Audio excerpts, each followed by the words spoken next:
ಸುಮಾರು ಬಾರಿ ಹೇಳಿದ್ದೇನೆ. ಆದ್ರೆ ಯಾಕೋ ಅರ್ಥ ಮಾಡ್ಕೊಳ್ಳೋದಲ್ಲ ನಮ್ಮವರು.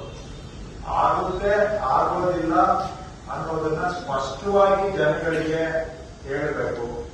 ಆಗೋದಿಲ್ಲ ಅಂತಂದ್ರೆ ಲಿಖಿತವಾಗಿ ಹೇಳ್ಬೇಕು, ಬಾಯಿ ಮಾತಿನಲ್ಲಿ ಅಲ್ಲ. ಅವರಿಗೆ ನೀವು ಎಂಡೋರ್ಸ್ಮೆಂಟ್ ರಿಪ್ಲೈ ಕೊಟ್ಟು ಇದು ನಂದು ತಪ್ಪಿದ್ರೆ ನೀವು ಹೋಗಿ ಮೇಲಧಿಕಾರಿಗೆ ಸಂಪರ್ಕ ಮಾಡಿ ಅಂತ ಹೇಳುವಂತೆ ಬೇಸಿಕ್ ಅಡ್ಮಿನಿಸ್ಟ್ರೇಷನ್ ಅಲ್ಲಿ ಮಾಡಬೇಕಾಗಿರೋದು. ಅದನ್ನ ಮಾಡದೇ ಇರೋದ್ರಿಂದ ಎಷ್ಟು ಜನ ತೊಂದರೆಗೆ ಸಿಕ್ಕಾಕೊಳ್ತಾ ಇದ್ದಾರೆ. ಬಹುಶಃ ನೀವು ಆಸೆ ಕೂತಿರ್ತೀರ, ನಿಮಗೆ ಗೊತ್ತಿಲ್ಲ. ಆಗೋದಿಲ್ಲ ಅಂದ್ರೆ ಆಗೋದಿಲ್ಲ ಅಂತೇಳಿ. ನಮಗೆ ಜನಗಳಲ್ಲಿ ಜನಪ್ರಿಯತೆಯ ನಮಗೆ ಅದು ಇಶ್ಯೂ. ನಿಮ್ಗೇನು ಅದರಿಂದ? ಆದ್ರೆ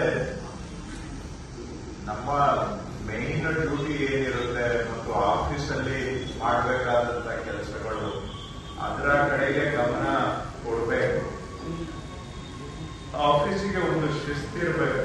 ಜನ ಬಂದ್ರೆ ಸಿಗ್ತಾರೆ ಅನ್ನೋದು ನಂಬರ್ 1. ಏನಾದ್ರೂ ಅದಕ್ಕೆ ಸರಿಯಾದ ಜನಗಳಿಗೆ ಉತ್ತರ ಕೊಡುವಂತಹದ್ದು, ಇದನ್ನು ನಾನು ಅನೇಕ ಬಾರಿ ಒತ್ತಿ ಹೇಳಿದ್ದೇನೆ. ಆಗೋದಿಲ್ಲ ಅಂತ ಹೇಳಿದ್ರೆ ನಮ್ಮಲ್ಲಿ ವಾಡಿಕೆ ಏನಾಗ್ಬಿಟ್ಟಿದೆ, ಇನ್ನೊಂದು 15 ದಿನ ಬಿಟ್ಟು ಬಾ ನೋಡೋಣ ಅಂತ ಇದ್ದಿದ್ದನ್ನ ಇದ್ದಂಗೆ ಹೇಳೋದಿಕ್ಕೆ ನಮ್ಗೆ